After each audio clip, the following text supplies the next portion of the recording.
La Fiscalía de Jalisco confirma la muerte de los 3 estudiantes de cine que estaban desaparecidos. Una vez que los están golpeando es que pierde la vida y tienen que ejecutar a las otras 2 personas.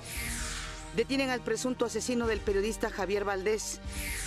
El presidente Enrique Peña Nieto responde que el avión presidencial no es de Andrés Manuel López Obrador ni suyo.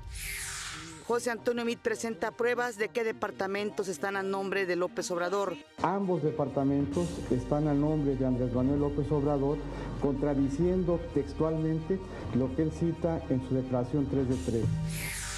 López Obrador responde que las 2 propiedades que posee las tiene en su manifestación de bienes.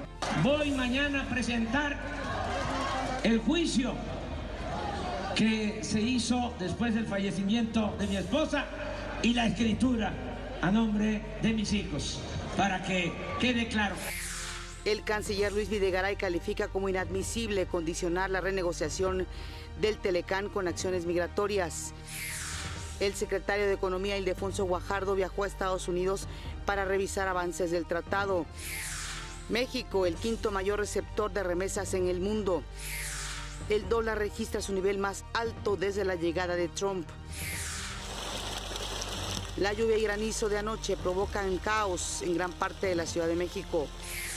Un atropellamiento en Canadá deja 10 muertos y al menos 15 heridos. Los eventos que sucedieron en la calle de atrás de nosotros son horrendos, pero no parecen estar conectados de ninguna manera a seguridad nacional.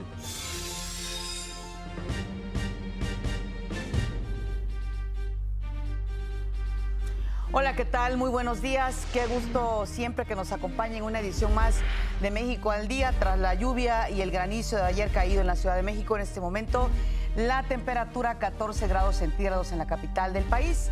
Y como siempre, desde aquí un saludo muy afectuoso también a quienes nos están viendo en el interior de la República Mexicana. Saludo con gusto como cada mañana a mi compañero Omar Cepeda. Omar. Hola Pati, muy buenos días. Este martes 24 de abril del 2018, son las 6:32. Espero esté teniendo una excelente mañana. Saludo con mucho gusto a Miguel González, quien se encuentra en Lengua de Señas Mexicana, nos permite comunicarnos también con ustedes. Acompáñenos, este es su informativo, le tenemos la noticia al día.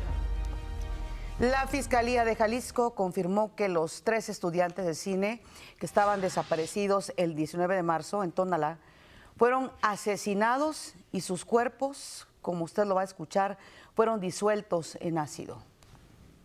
El día de la privación ilegal de la libertad del día 19 son, como ya vieron y advirtieron en el video, los trasladan inmediatamente a la finca marcada con el número 2. Estando ahí en la finca marcada con el número 2, tenemos, según los indicios, las entrevistas recabadas, que ahí es donde comienzan a golpear a uno de ellos, de los estudiantes. Una vez que los están golpeando es que pierde la vida y tienen que ejecutar a las otras 2 personas. Raúl Sánchez, fiscal general de Jalisco, informó que 2 personas están detenidas por su probable participación en estos lamentables hechos. Además, existen 4 órdenes de aprehensión por cumplimentar. La Fiscalía de Jalisco también informó que los familiares de Jesús Daniel Díaz, Marco Francisco García y José Salomón Aceves fueron informados sobre los avances de las investigaciones desde la semana pasada. Luego de la confirmación de la muerte de los estudiantes, se convocó vía redes a una reunión en la Casa Jalisco para hacer una velada por las víctimas y otras personas desaparecidas. La cita fue a las 10 de la noche y se solicitó a los asistentes a vestirse de negro.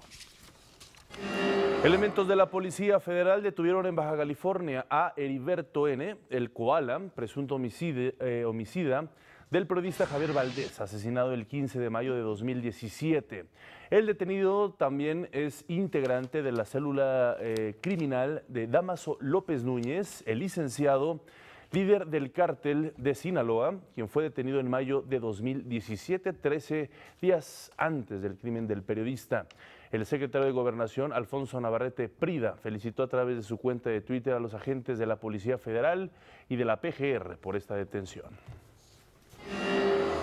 Un juez impuso prisión preventiva a un hombre de 27 años acusado de haber asesinado a 3 estudiantes de la Universidad Autónoma de la Ciudad de México y haber lesionado a uno más el 3 de abril. El Ministerio Público le imputó los delitos de homicidio calificado contra 3 personas y homicidio calificado en grado de tentativa contra una más, así como robo agravado. Será el viernes cuando el juez determine si lo vincula o no a proceso. Un juez estadounidense determinó que el exgobernador de Tamaulipas, Thomas Yarrington, permanezca detenido sin derecho a fianza. Recordemos que Yarrington enfrenta cargos por colaborar con el crimen organizado en el contrabando de drogas y lavado de dinero. El exgobernador de Tamaulipas solicitó al juez le sea asignado un abogado de oficio al argumentar que no tiene dinero para pagar un abogado particular. Las fuertes lluvias y el granizo que se registraron ayer en la Ciudad de México dejaron inundaciones y caída de árboles. Las principales afectaciones se presentaron en Iztapalapa, Benito Juárez, Coyoacán y Álvaro Obregón.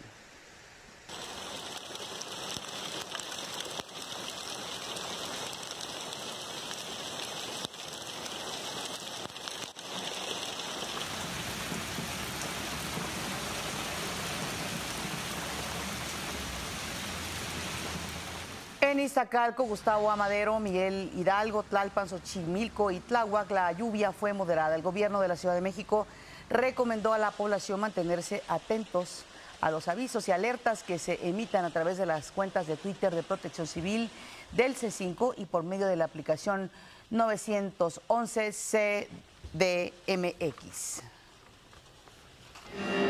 Y el presidente Enrique Peña Nieto realiza una visita de Estado a los Países Bajos. Como parte de sus primeras actividades, sostuvo un encuentro empresarial con los miembros de la Confederación Patronal Neerlandesa. Ahí el presidente reconoció las reformas estructurales que se han implementado en México durante su sexenio, como la educativa, la reforma educativa y la laboral.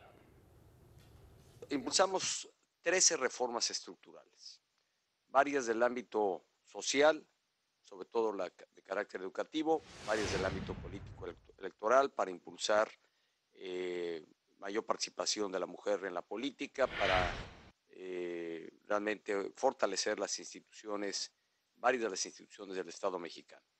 Y de estas quiero referirme a las del ámbito económico, que me parece tienen sin duda un mayor impacto y proyección hacia el exterior.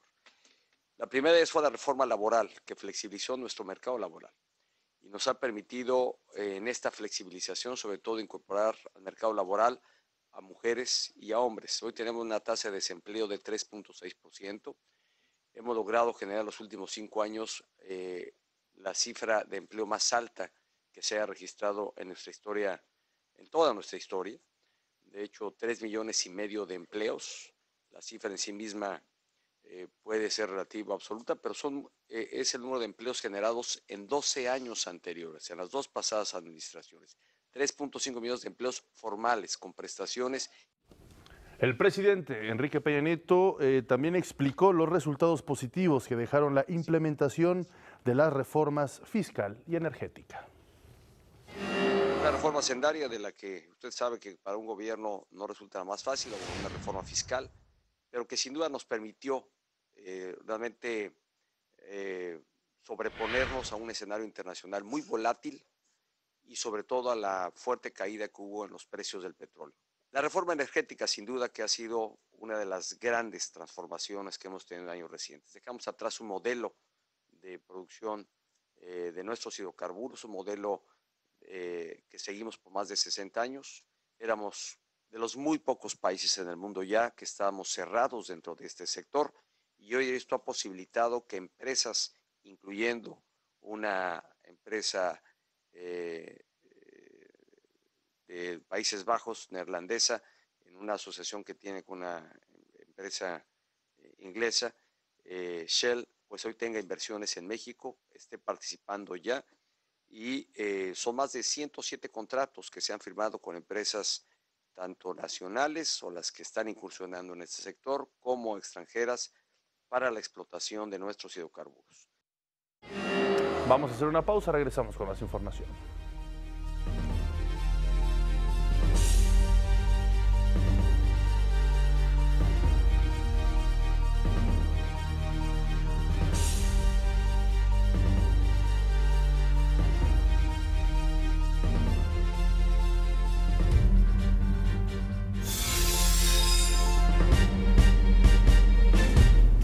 presidente Peña Nieto también contestó a un usuario en la red social Instagram, quien le hizo un comentario sobre la publicación de una foto del avión presidencial.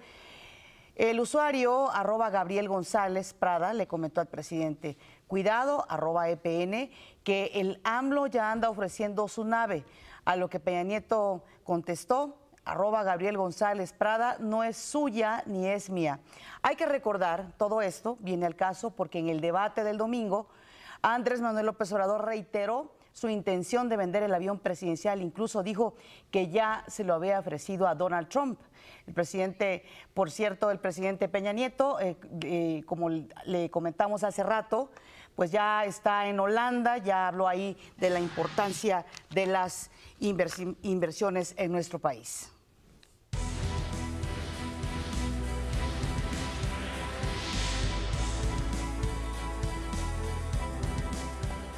El Instituto Nacional Electoral ratificó la decisión de que el aspirante independiente a la candidatura presidencial, Armando Ríos Peter, no reúne el porcentaje de apoyos ciudadanos para obtener su registro.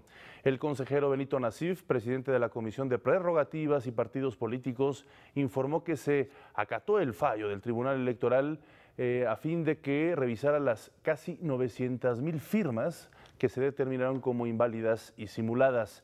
Explicó que Ríos Peter no ejerció su derecho de audiencia y que el INE le ofreció el apoyo para la revisión de las firmas. Tras el debate, José Antonio Meade dijo que este encuentro sirvió para conocer más sobre los perfiles de cada aspirante a la presidencia. Quedó claro que ganaron las ideas, que ganaron las propuestas. Vamos a ganar la presidencia de la República. Andrés Manuel López Obrador dijo que le da mucho aplomo haber participado en el debate. La verdad, se lo debo a ustedes, a los ciudadanos, porque no es lo mismo ir a un debate con poco respaldo ciudadano a ir a un debate con el apoyo de millones de mexicanos. Margarita Zavala aseguró sentirse complacida por su participación, pues dijo que sus propuestas tuvieron, dice ella, mucha claridad. También a mí me permitió decir: aquí hay ideas, aquí hay alma, aquí hay convicción, aquí hay claridad en las ideas, y eso me dejó muy satisfecha. Y por supuesto, en los debates que siguen también traen otros formatos. Entre esos formatos creo que van ciudadanos y seguramente nos exigirán pues mucho mayor detalle. Jaime Rodríguez Calderón dijo que es necesario tener más interacción con los ciudadanos. El debate es muy difícil poder plantear todo. Dejamos ahí nuestras propuestas un poquito generales, pero bueno, hoy terminamos a gustos y contentos. Ricardo Anaya hizo un balance después del debate y dijo que el resultado fue positivo. Aseguró que la contienda electoral por la presidencia solo está, dice Anaya, entre dos candidatos. Creo que quedó muy claro que esta es una elección de dos, que nuestra coalición es la única que puede derrotar, que le puede ganar a la coalición de Andrés Manuel López Obrador.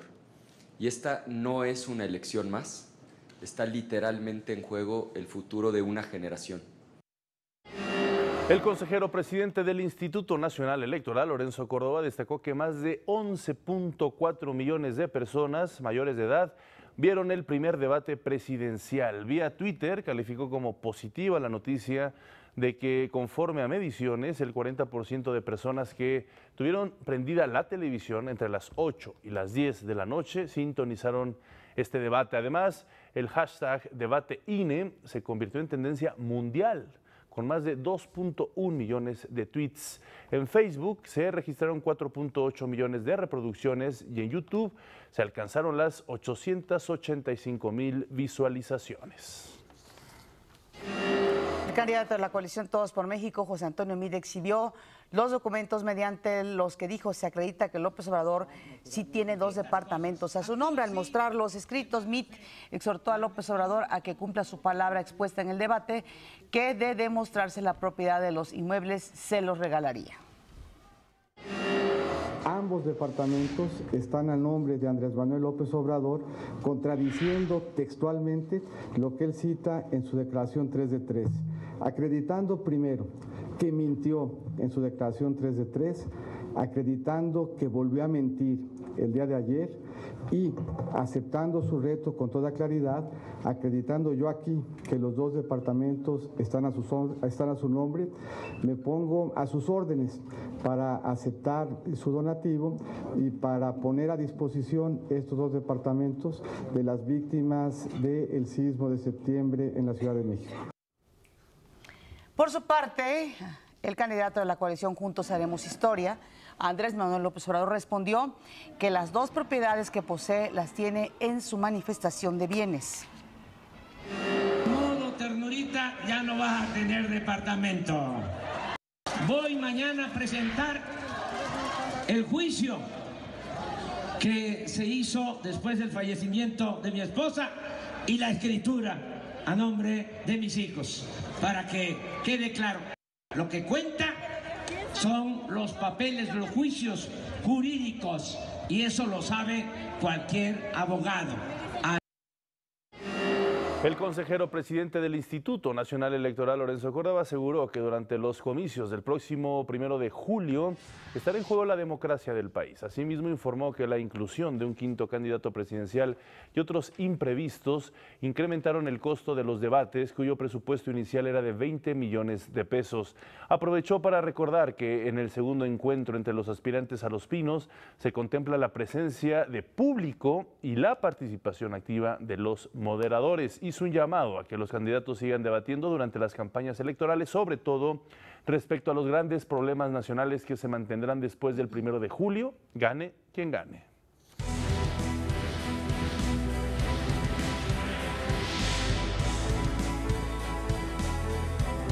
En el Senado iniciaron las comparecencias de los 34 aspirantes a ocupar las dos vacantes de comisionado en el Instituto Nacional de Transparencia, Acceso a la Información y Protección de Datos, el INAI. Las entrevistas van a continuar hoy a la espera de que el nombramiento de los funcionarios esté listo antes de que termine el actual periodo ordinario de sesiones, es decir, el 30 de abril. Vamos a una pausa, esto es México al Día.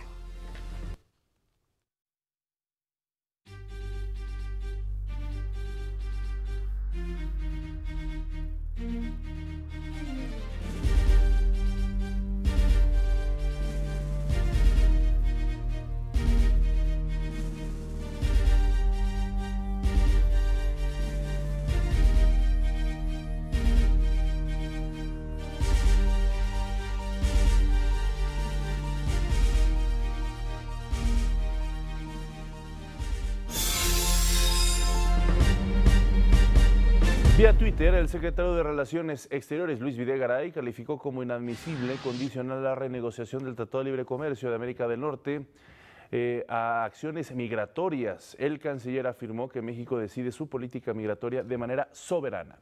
Esta reacción se da luego de que el presidente de los Estados Unidos, Donald Trump, planteó condicionar el acuerdo sobre el Telecán a un endurecimiento en la aplicación de las leyes migratorias por parte de nuestro país. El secretario de Economía, Ildefonso Guajardo, viaja a Washington para continuar con las reuniones de la modernización del Tratado de Libre Comercio de América del Norte. Al participar en un encuentro con empresarios en Alemania, aseguró que la negociación del acuerdo es complicada, ya que se deben lograr modificaciones para adaptarlo al siglo XXI. Guajardo destacó que es indispensable actualizar los mecanismos comerciales conforme los productos, servicios y el sector industrial se transforman. México se colocó como el quinto mayor receptor de remesas en el mundo durante 2017. De acuerdo con el Banco Mundial, durante el año pasado las remesas a nuestro país crecieron 6.6% al alcanzar los 31.000 millones de dólares.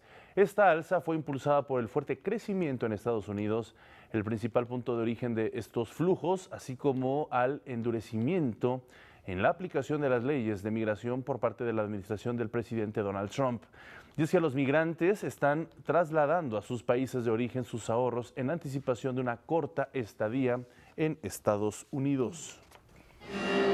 El peso anotó su peor caída desde que Trump ganó las elecciones. Al cierre de la jornada, la moneda, el peso, cotizaba en 19.20 por dólar, ubicándose como la divisa más depreciada entre las 36 más liquidadas del mundo. Analistas mencionaron que el peso enfrenta ya algunas presiones debido al proceso electoral también de nuestro país. Una semana después del arranque del nuevo servicio de cédula profesional en formato electrónico, la Secretaría de Educación Pública anunció que ya se emitieron y están en proceso de entrega 47.525 cédulas. En el mismo lapso se registraron más de 1.600 solicitudes de atención en las mesas de ayuda, servicio que permite a los interesados aclarar dudas y guiarlos a lo largo del catálogo de servicio que brinda el portal. Las personas interesadas en la obtención de su cédula profesional en formato electrónico pueden recurrir a través de la ventanilla única nacional a la siguiente página de internet: www.gov.mx/cédula profesional. Repito, www.gov.mx/cédula profesional. En la Escuela Superior de Ingeniería y Mecánica Culhuacán y en la Escuela Superior de Comercio y Administración Tepepan, Mario Alberto Rodríguez Casas, director general del Politécnico, anunció el arranque de la reconstrucción de 6 edificios que quedaron afectados con los sismos, con una inversión de 250 millones de pesos de recursos de la SEP, aseguradora y del propio IPN. Se espera que para febrero del próximo año se encuentre la totalidad de más de 150 edificios reconstruidos o rehabilitados en 9 centros escolares del Politécnico.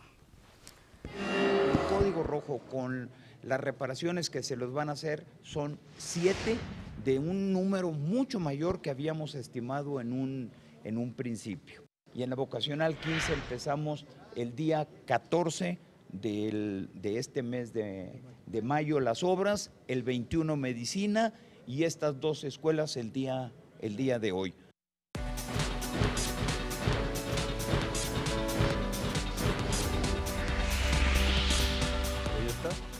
10 muertos y 15 heridos dejó un atropellamiento en Toronto, Canadá. Los reportes indican que el conductor de una camioneta embistió a los peatones que caminaban por la acera de la calle Yonge.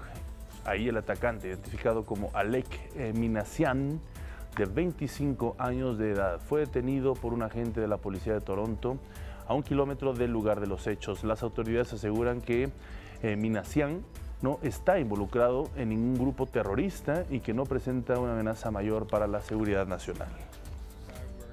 Un hombre fue arrestado en un camión de alquiler blanco y fue detenido sin incidentes. Y ahora tenemos arrestado a Alex Minassian, de 25 años. En este momento parece ser de Richmond Hill, no de Toronto. Los eventos que sucedieron en la calle de atrás de nosotros son horrendos, pero no parecen estar conectados de ninguna manera a seguridad nacional, con base en la información disponible en este momento. Justamente nos vamos a enlazar hasta Canadá con nuestro compañero periodista Gabriel Ramírez para que nos digas, Gabriel, antes que nada, muy buenos días. Si no es el terrorismo, ¿hacia dónde apuntan las investigaciones sobre estos hechos? Gabriel, adelante. ¿Qué tal, Pati Omar? Muy buenos días, me da mucho gusto saludarlos. Efectivamente, las autoridades han sido muy cuidadosas hasta este momento en definir este ataque como un acto terrorista. Lo que se han dicho, Pati, es que se ha emprendido una investigación masiva para tratar de encontrar todas las piezas del rompecabezas y determinar exactamente qué fue lo que pasó. Fue un acto deliberado, han dicho, pero se desconocen las motivaciones. La calle de Yonge, en el distrito de North York de la ciudad de Toronto, ha comenzado a convertirse, Pati, en un memorial en honor de las víctimas del ataque de ayer. Veladoras, flores y carteles con expresiones de solidaridad han sido colocados a lo largo del tramo recorrido por el agresor y que se mantiene acordonado por la policía esta mañana. Fueron 2.2 kilómetros los que el joven de 25 años, identificado como Alex Minassian, avanzó sobre la banqueta a bordo de una camioneta blanca, rodeando con todo lo que se encontraba a su paso, dejando hasta el momento, como lo han dicho ustedes, 10 personas muertas y 15 heridas, varias de ellas de gravedad, que están luchando por su vida. Toronto amanece de luto, las banderas a media asta y guardando minutos de silencio en escuelas y oficinas por las víctimas de este ataque. Por la tarde se tienen previstas varias vigilias en donde se encenderán veladoras y se va a reflexionar sobre lo acontecido en las últimas horas. El gobierno de Canadá ha calificado este hecho como horrendo, pero afirma que no ha encontrado ningún elemento que relacione este ataque con la seguridad nacional del país. Esto a pesar de que el ataque se dio justo a unos kilómetros del lugar donde se desarrollaba en un hotel del downtown de Toronto la reunión preparatoria de cancilleres del G7, los países más poderosos del mundo, quienes están definiendo detalles de la reunión de presidentes y jefes de Estado que se va a llevar a cabo en junio, precisamente aquí en Canadá. Pati, hasta el momento, pues la policía no ha definido, como te lo decía, el ataque como un atentado terrorista. Lo que sí ha dicho el jefe de la policía es que se ha emprendido esta investigación a fondo, todas las líneas están abiertas para conocer exactamente la motivación del agresor. La policía sí ha confirmado que fue un acto deliberado. El sujeto fue detenido momentos después del ataque. Su captura le ha dado la vuelta al mundo por los videos grabados por testigos y donde se observa un oficial de Toronto haciendo frente a Alex Maynassian, quien amenaza al oficial con tener una pistola en su bolsa y la apunta con un artefacto, al parecer un teléfono celular, al tiempo que le grita, Gabriel, y que le dispare a la cabeza. A ver, Gabriel, vamos a tener que hacer una pausa y regresamos contigo para que nos sigas informando sobre estos hechos. Una pausa. Retomamos la comunicación con nuestro compañero periodista Gabriel Ramírez, quien se encuentra en Canadá. Y ya nos decías tú, Gabriel, que las autoridades han sido muy cuidadosas al hablar de terrorismo en estos lamentables hechos de ayer, en este atropellamiento masivo. Pero te voy a hacer una pregunta. Sabemos que Canadá es una nación multiétnica. ¿El origen de la familia de este joven, de esta persona que ayer causó el atropellamiento, se sabe, Gabriel? Mira, Pati, hasta el momento Alex Maynassian es un ciudadano canadiense de 25 años, joven él, de la ciudad de Richmond Hill, muy cerca de Toronto. Se sabe que él estuvo estudiando aproximadamente entre 7 y 8 años en un college de Ontario, Seneca College. Estuvo estudiando computación. Las personas que lo conocen, sus compañeros, lo definen como un genio de la cibernética, pero con problemas de adaptación social. Un joven que casi no platicaba y no hablaba con absolutamente nadie, pero que sí sobresalía en la computación. Lo describen como una persona que no tenía afiliaciones políticas ni religiosas, y eso sí, pues con estos problemas de adaptación, incluso con algunos tics nerviosos.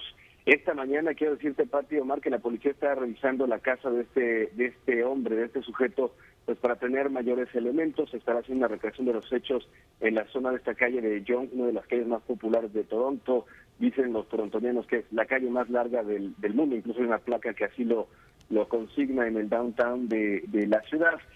Con relación a estos hechos, Pati, Omar, algunas diferencias de lo que hemos visto en París, en Niza, en Berlín, en algunas ciudades de los Estados Unidos, pues las autoridades, los políticos no se han aventurado a hacer declaraciones sin elementos de prueba. El gobierno, como ya lo mencionaban, no activó ningún tipo de alerta terrorista ni incrementó la seguridad en la ciudad, lo que hubiera escalado el shock social.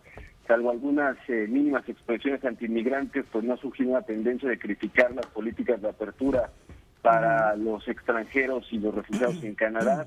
Y desde luego, como les comentaba, la actuación de la policía que logró detener con vida a este sujeto, a pesar de que este muchacho, Alex Maynassian, pedía que lo mataran y que le dispararan en la cabeza. El primer ministro Justin Trudeau ha enviado condolencias a las víctimas y las familias que han perdido seres queridos. Las autoridades no han dado a conocer la identidad de cada una de las 10 personas que han muerto. El Consulado de México activó algunos protocolos de asistencia para saber si hay mexicanos involucrados en esta tragedia. Y por lo pronto, Pati, Omar, desde luego que ha sido un golpe al corazón de una ciudad pacífica, una ciudad multicultural, como lo mencionas, Pati, donde priva el respeto, la diversidad, una ciudad donde incluso Guillermo del Toro filmó su película ganadora del Oscar, La forma del agua, que es una crítica a la intolerancia, una ciudad donde la semana pasada apenas las Chivas jugaron el partido de ida de la final de la Conca Champions, y que precisamente hoy Toronto está en Guadalajara para jugar el partido de vuelta. Es una ciudad que busca ser sede del Mundial 2026 y que además ha sido una ciudad que ha visto crecer el mercado mexicano de turistas como ningún otro desde la eliminación de la vida. Una ciudad multicultural, bueno, que parece que se suma a esta larga lista de ciudades en todo el mundo donde ha habido ataques utilizando un vehículo para asesinar seres humanos, Pati y Omar. Bueno, pues muchísimas gracias, Gabriel Ramírez, por este reporte muy completo. En efecto, una ciudad de gran nivel de vida que impacta este tipo de sucesos. Gracias, Gabriel, un fuerte abrazo. Muy buenos días. buenos días. Y en Estados Unidos, las autoridades capturaron al hombre que mató a tiros a 4 personas e hirió a otras 2 en un restaurante el fin de semana en Tennessee. Se trata de Travis Rankin, de 29 años. Este sujeto fue detenido cerca de su departamento luego de haber robado un auto para escapar. De acuerdo con las autoridades, es mentalmente inestable y ya tenía antecedentes delictivos. El exalcalde de Nueva York y multimillonario Michael Bloomberg ofreció $4.5 millones para que Estados Unidos cumpla con el compromiso financiero del Acuerdo de París de cambio climático. Hay que recordar que Trump decidió sacar a su país de este acuerdo.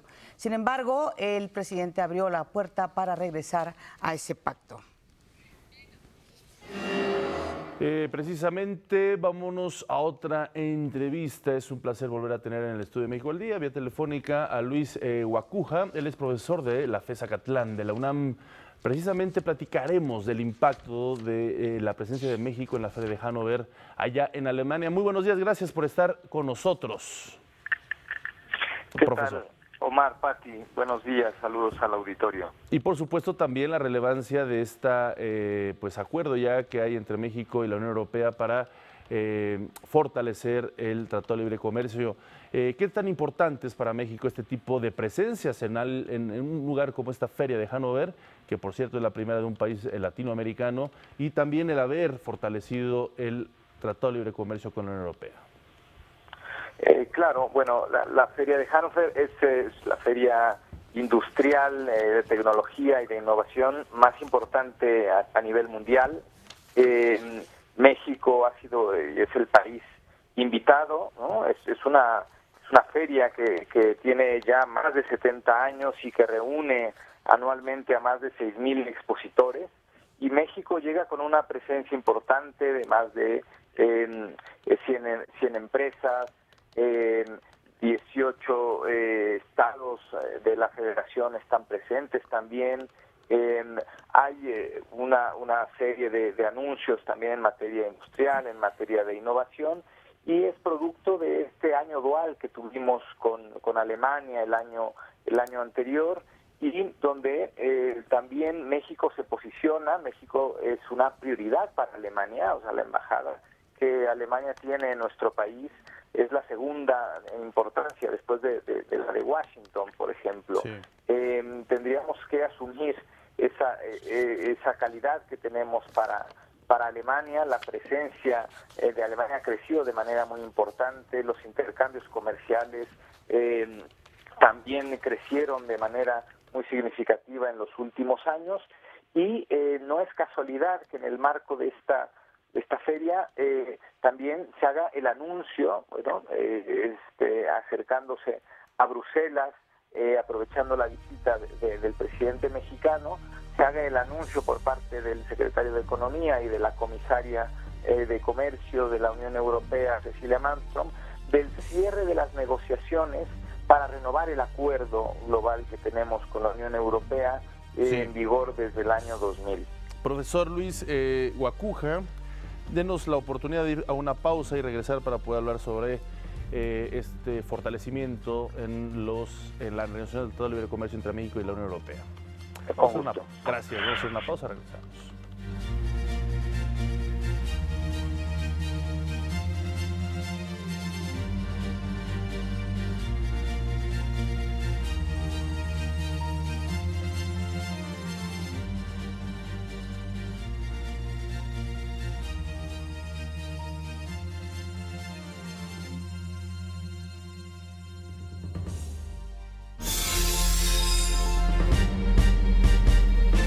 Retomamos la llamada con el profesor de la FES Acatlán, Luis Guacuja. ¿Cuál es la relevancia de que México haya fortalecido el Tratado de Libre Comercio con la Unión Europea?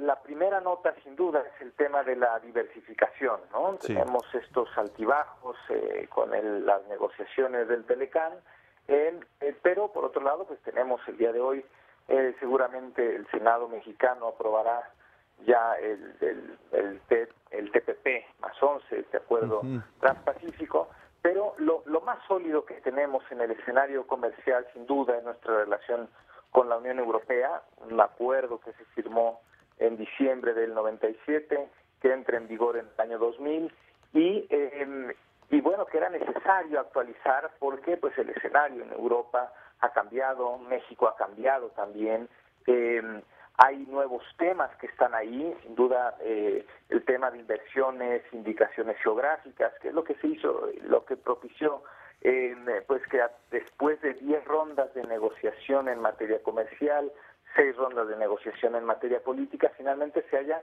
anunciado el cierre de estas negociaciones para dar paso a un proceso de implementación complejo. Habría que resaltar, por supuesto, el tema de las inversiones, el tema de las denominaciones de origen, sin duda también el tema del comercio electrónico, una cláusula anticorrupción que es muy importante porque a partir del 2015 por parte de la Unión Europea, la política comercial de la Unión Europea exige cláusulas anticorrupción. Habrá una cláusula, prevalecerá la cláusula de derechos humanos, que sin duda también es muy importante, y los ojos de Europa están en nuestro país, en ese terreno, no se puede negar. Y habrá que esperar primero la traducción del texto a 23 lenguas oficiales, después la decisión del Consejo de la Unión Europea para que se anuncie la firma, se espera sea este mismo año, y posteriormente un largo proceso de aprobación parlamentaria, el Parlamento Europeo por un lado, el Senado mexicano por el otro, pero también es un acuerdo que, como es de contenido mixto, que tiene competencias de la Unión Europea y también de los estados, debe ser ratificado por los parlamentos nacionales de los estados que conforman la Unión Europea. Pues es un proceso complejo, largo, pero el anuncio sin duda que se da ahora es muy oportuno. Correcto, pues muchísimas gracias, profesor, gracias por haber estado con nosotros en México al Día. Gracias a ustedes. Hasta luego. Las asociaciones civiles que arropan el fin del terrorismo en el País Vasco anunciaron que el 4 de mayo tendrá lugar la disolución de la organización terrorista vasca La ETA. Se va a realizar en la comunidad vasco-francesa de Cambo-les-Brans y en ella participarán representantes institucionales, políticos, sociales, así como personajes internacionales. Para estos organismos el acto marcará un paso importante para alcanzar una paz justa y duradera en el País Vasco. En Corea del Norte se registró un accidente carretero que dejó 36 personas muertas, la mayoría de ellos turistas chinos. Las autoridades investigan las causas de esta tragedia. Sin embargo, debido al hermetismo que caracteriza al régimen de Pyongyang, la información surge a cuentagotas. La duquesa Catalina de Cambridge, esposa del príncipe Guillermo de Inglaterra, tuvo a su tercer hijo, un niño. La Casa Real británica informó que tanto el bebé como su madre están en perfecto estado de salud. Este nuevo hijo ocupa el 5º lugar en la línea de sucesión del trono británico y es el 6º bisnieto de la reina Isabel II. Bueno, pues uno de los nacimientos más esperados también en este tipo de, pues la monarquía, ¿no? Siempre feliz y contenta, aunque bueno, nunca queda claro bien cuál va a ser el papel con el cual funja. Bueno, vamos a ver qué sucede. Y bueno, pues sigue el post-debate.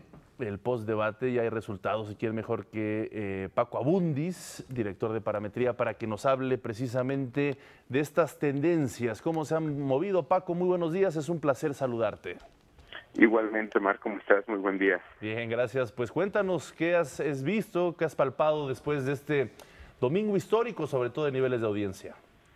Pues mira, yo creo que fue un evento pues que en alguna medida marca un hito en nuestra historia política, en nuestra historia cívica, porque los niveles de audiencia que tuvimos fueron particularmente altos, inusuales. Te doy algunos datos nada más para darte idea. La transmisión fue en 5 cadenas nacionales de televisión privada, 6 emisoras públicas, 2 cadenas extranjeras y sistemas de cable. Sí. El alcance que se estima fue de 11.4 millones de personas, es decir, estás hablando de casi 15% de la lista nominal o del electorado, y si fuéramos a votantes probables, digamos, y los estamos calculando sobre alrededor de 60 millones, pues este porcentaje todavía se nos, digamos, sería mucho mayor. Estás hablando de 15 o 18% del electorado, lo cual pues te da una idea de la magnitud.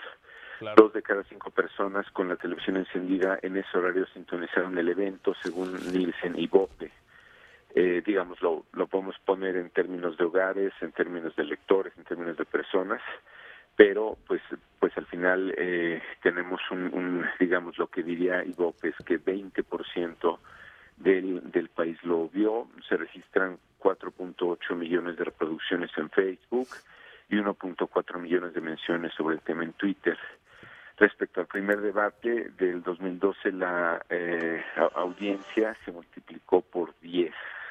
Esa es la magnitud, Omar, que yo creo que pues debería de hacernos sentir orgullosos en algún sentido en el nivel de interés que hay en esta elección. Hubo momentos con frases de cada uno de los candidatos. Cada uno de ellos tuvo un mejor momento, por ello es muy difícil hacer un balance digamos absoluto, ¿no? Absoluto, sí, ¿no? De quién ganó, de quién perdió. Creo que todos ellos tuvieron sus momentos. Claro, si gustas, Paco, para ahondar en estas frases que presentó cada uno de los candidatos que más impactó, permítenos hacer una pausa para regresar contigo y poder analizar este postdebate. Gracias. Vamos a hacer una pausa. Perfecto, gracias. Aquí estamos. Gracias, Paco.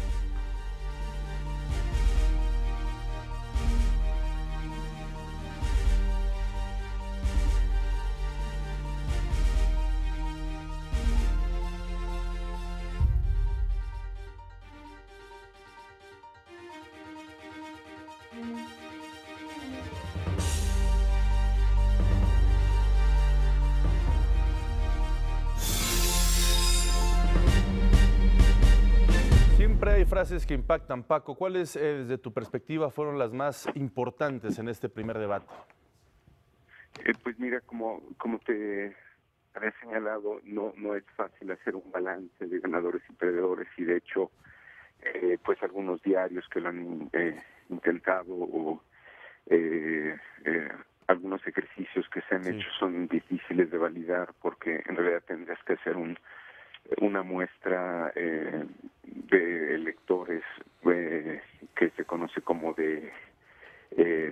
como el pre-test antes del debate, y después regresar con esa muestra y hacer el post-test o preguntarles nuevamente si cambiaron su opinión sobre algunos de los candidatos. Que yo sepa, no hubo un ejercicio de esa naturaleza en nada de lo que se ha publicado. Claro. Por lo tanto, creo que si vas a los momentos de cada uno de ellos, por ejemplo, cuando José Antonio Meade habló de sobre corrupción, es interesante que ejerció la autocrítica sobre su propio partido, ¿no? Declaró que en su gobierno no habrá estafas maestras, o que por primera vez el PRI en su historia escogió un ciudadano honesto. Sí. Ese tipo de frases impactó de manera positiva, por lo que registramos nosotros en un ejercicio que hicimos con neuromarketing, que es una especie de neurociencia, neuromarketing, que es un ejercicio como de polígrafo político, que más allá de lo que tú quieras evaluar como positivo o negativo, ajá, tus impulsos nerviosos o sanguíneos es quien te lo dice, ¿no? Entonces sabemos que en ese tema le fue bien.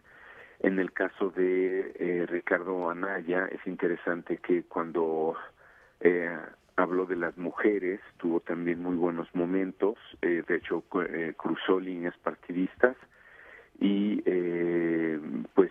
hubo cuestionamientos sobre la honestidad o la credibilidad que podría tener Meade. Argumentó, se quejó de que el gobierno federal usó a la PGR para dañar su imagen, y increpó directamente a Meade, pero parece que no hubo mucho efecto en ese ataque. pero nuevamente cuando él habló de pues de temas de género fue uno de sus mejores momentos. En el caso de López Obrador es interesante que pues no obstante que hizo unas propuestas en el tema de inseguridad, donde se le valoró más fue en temas de corrupción. Sigue siendo no el monopolio, digamos, o no es que sea el más autorizado, pero ciertamente fue el que logró más consensos de este grupo de enfoque que teníamos, donde estaban divididos entre morenistas, priistas, panistas, y parece ser que él sigue siendo una voz autorizada para hablar en temas de corrupción.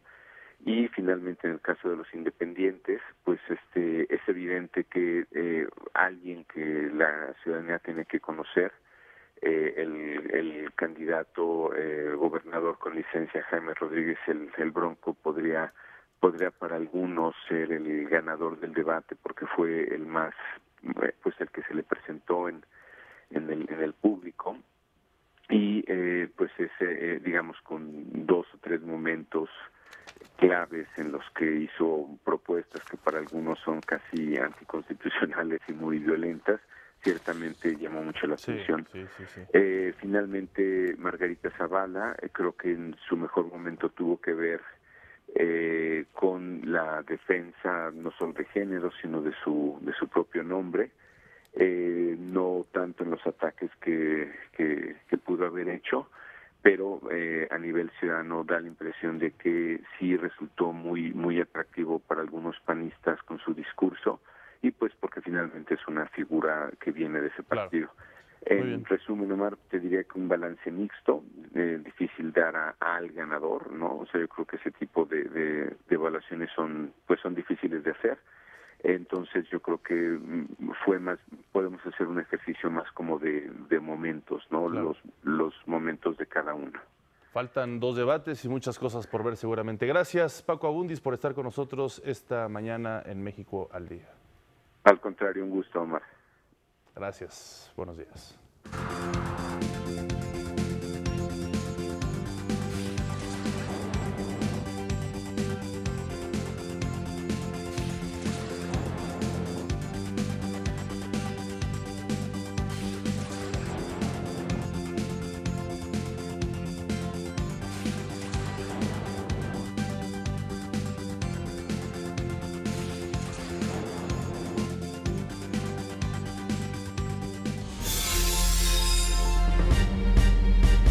Gracias por continuar con nosotros hoy en los partidos de semifinales de la UEFA Champions League. Bueno, por lo menos uno de ellos. Arrancan los partidos de ida. Liverpool en contra de Roma, esto en Anfield a las 13:45 horas. Los ingleses vienen de golear en cuartos de final a Manchester City y Roma de eliminar al Barcelona después de ir 3 goles abajo. El egipcio Mohamed Salah se tendrá que enfrentar con su ex equipo y seguir haciendo historia con los Reds, quienes buscan su 6ª Copa de Europa. Los italianos perdieron 6 de sus últimas eliminatorias a doble partido contra rivales ingleses. Se han enfrentado 5 veces, 2 victorias para Liverpool, 1 para Roma y 2 empates. Rome made it possible, and we as well, that we are now here. I mean, I think both teams deserve it. It's really true. When I came up the stairs at Manchester City and somebody told me that Rome won 3-0, I thought in the first second, not possible, because the opponent is Barcelona. But I love that game because it is possible. And we did something similar at City. Juego 4 de los playoffs de la Conferencia del Oeste de la NBA. Veamos qué ocurrió en este partido entre los Rockets y los Timberwolves de Minnesota. Houston buscaba aumentar su ventaja, mientras que Minnesota quería igualar a 2 la serie. Veamos qué ocurrió. Ahí está Trevor Ariza con el triple para el conjunto de los Rockets. Venía la respuesta por parte de Karl Anthony Towns y ahí estaba Minnesota con la clavada. Después James Harden se metía a la pintura y con la flotadora. La respuesta, Jimmy Butler iba a venir con esta asistencia asistencia de Bjelica y la clavaba. Y después Harden iba a venir también con una muy buena asistencia para Clint Capella, que la clavaba de esta forma. Rockets 119, Timberwolves 100. Y bueno, la serie se pone 3-1. Están a un partido de avanzar y de eliminar a los Timberwolves de Minnesota. El Thunder en contra del Jazz de Utah. ¿Qué ocurrió en este otro partido? También en este mismo sector de la Conferencia del Oeste. Aquí están las jugadas. La asistencia por parte de Joe Ingles para Rudy Gobert, que la clavaba de esa forma. Paul George iba a venir con el triple y para adentro. Al final gana el Jazz de Utah 113-96 al Thunder y la serie está 3-1 a favor de Utah, que se pone a un solo partido de avanzar a la siguiente instancia. Hasta aquí la primera parte de los deportes. Más adelante más información. Vamos ahora con Ana Cristina y el mundo de las redes.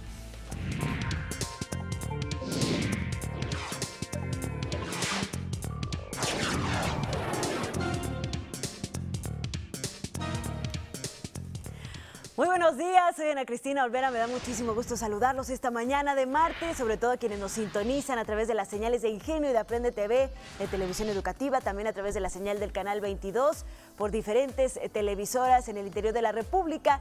Y por supuesto, si tienen que salir de casa, no hay de qué preocuparse, nos pueden llevar con ustedes a través de las redes sociales. Estamos transmitiendo en Facebook Live, en la cuenta Noticias México al Día y también por Periscope, en Twitter, en @Mix al Día. Y hoy es martes para hablar de educación abierta, en línea, completamente gratuita, gracias a los cursos masivos, los MOOCs de México X, esta plataforma que es operada por la Secretaría de Educación Pública y por esta casa, la Dirección General de Televisión Educativa.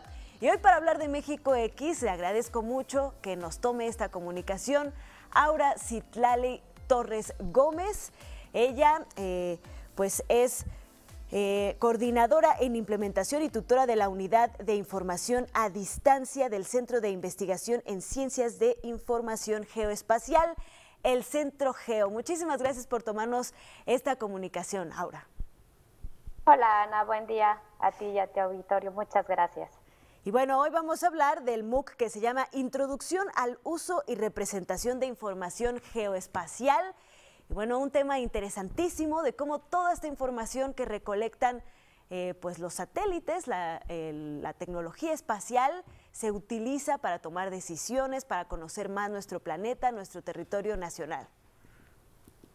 Así es, Ana. Este curso está diseñado por investigadores del Centro Geo y del Instituto Interamericano de Cooperación para la Agricultura.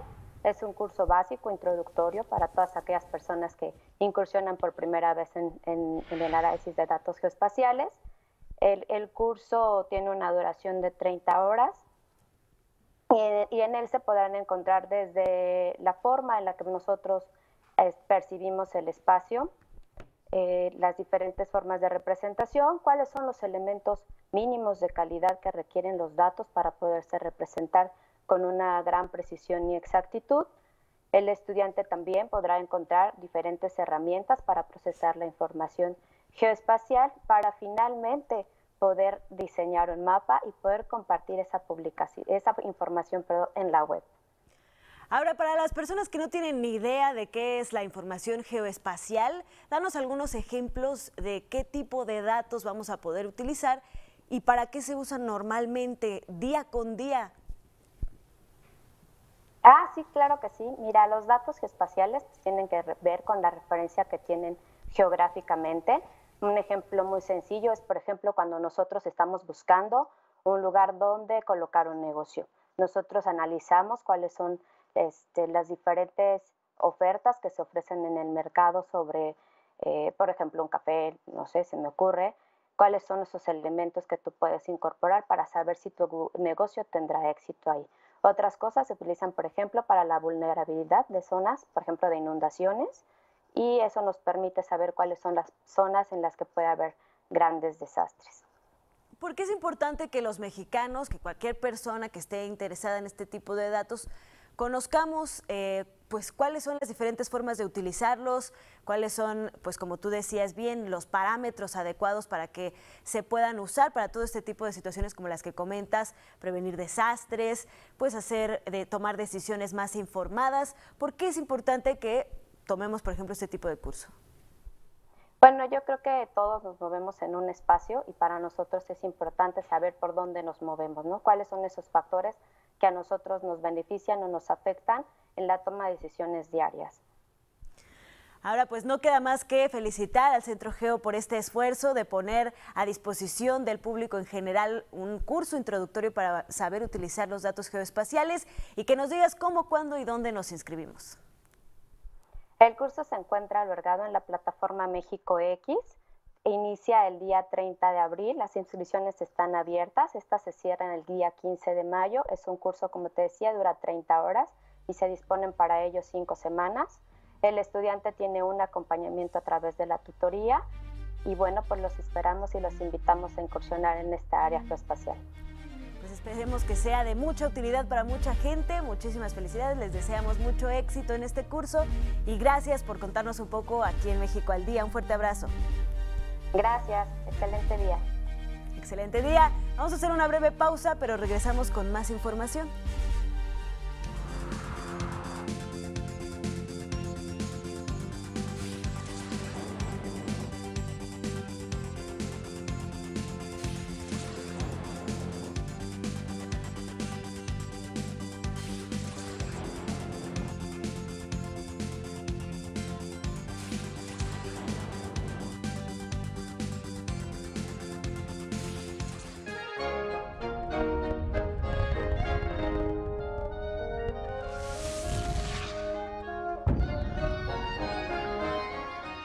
Y México es tu museo.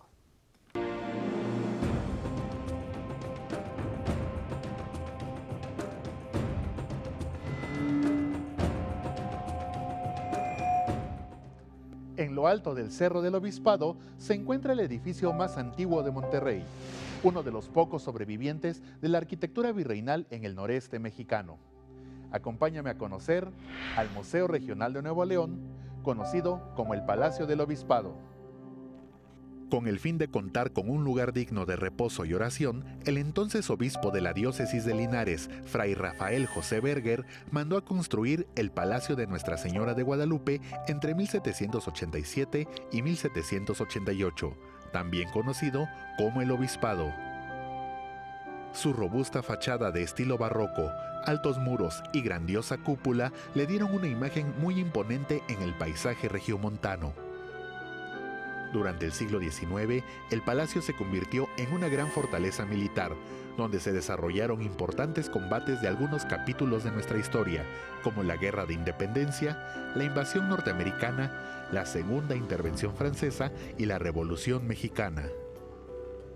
Tras años de abandono y deterioro, el obispado se convirtió en hospital de enfermedades infecciosas e incluso en cabaret, hasta que en 1944 el Instituto Nacional de Antropología e Historia realizó un proyecto de restauración y años más tarde, el 20 de septiembre de 1956, este recinto se convirtió en el Museo Regional de Nuevo León, también llamado Museo del Obispado.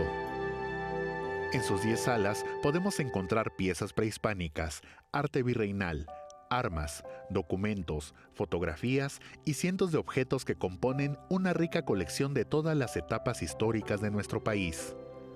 Si deseas conocer más sobre el Palacio del Obispado, te invito a visitarlo en la ciudad de Monterrey, Nuevo León, y disfrutar de sus exposiciones, eventos culturales y otros servicios que ofrece.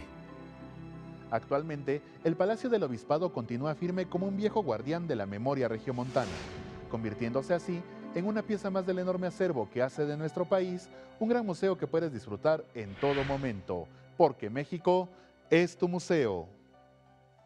Vamos a conocer Teotihuacán, allá en el Estado de México, un pueblo mágico, hermosísimo este lugar de nuestro país.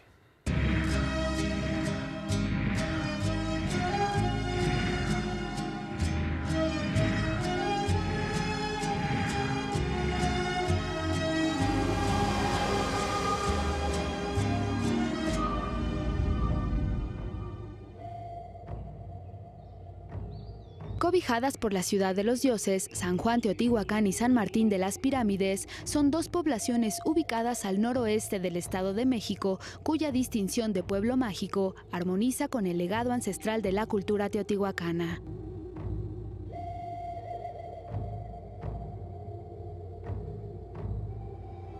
Con alrededor de 60,000 habitantes, San Juan Teotihuacán goza de clima templado la mayor parte del año. La Plaza Central Benito Juárez se enmarca de edificaciones con arcos como el Palacio Municipal y el Mercado Regional. Monumentos a antiguos gobernantes también se alojan en esta explanada. La tranquilidad de sus calles invita a deambular hasta el Museo Comunitario Quetzalpapalotl, que guía a los paseantes con la historia de Teotihuacán.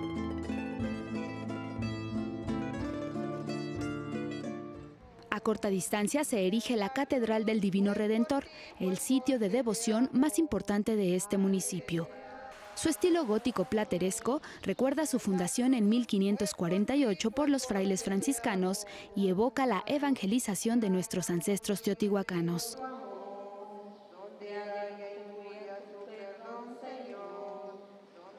Del otro lado de la ciudad se ubica San Martín de las Pirámides, localidad abrazada por el majestuoso Cerro Gordo, donde se resguarda una reserva ecológica del mismo nombre.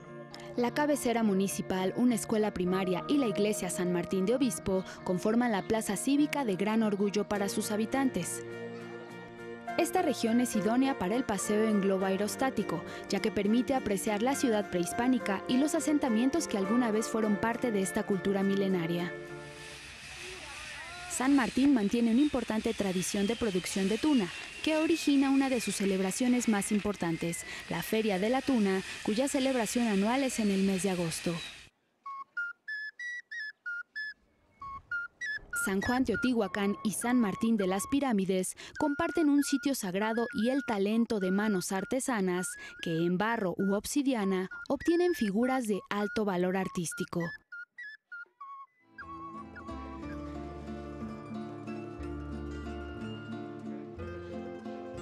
La gastronomía de esta región también manifiesta una fusión de culturas, pues escamoles, flor de calabaza o un molcajete teotihuacano son de igual demanda para turistas y nativos.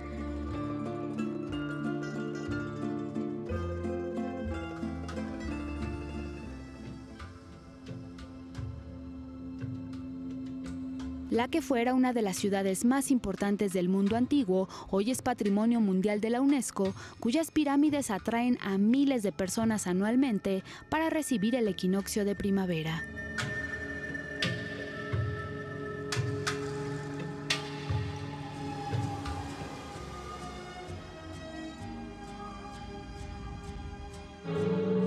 Es momento de ir a un corte.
La Fiscalía de Jalisco confirmó la muerte de los 3 estudiantes de cine desaparecidos en Jalisco desde el 19 de marzo.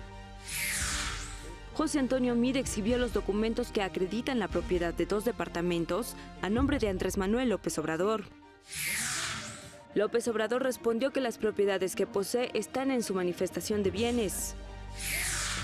El presidente Enrique Peña Nieto reconoció en Holanda las reformas estructurales que se han implementado en México durante su sexenio.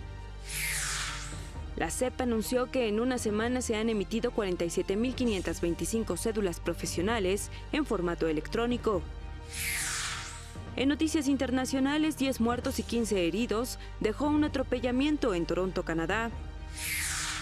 Y en los deportes, hoy el Liverpool recibe a la Roma en la ida de las semifinales de la Champions League. Gracias por acompañarnos, pase un bonito martes. Así es, gracias Miguel González que nos acompañas en el lenguaje de las señas y a usted por vernos. Este es un esfuerzo informativo de Televisión Educativa. Pásalo bien.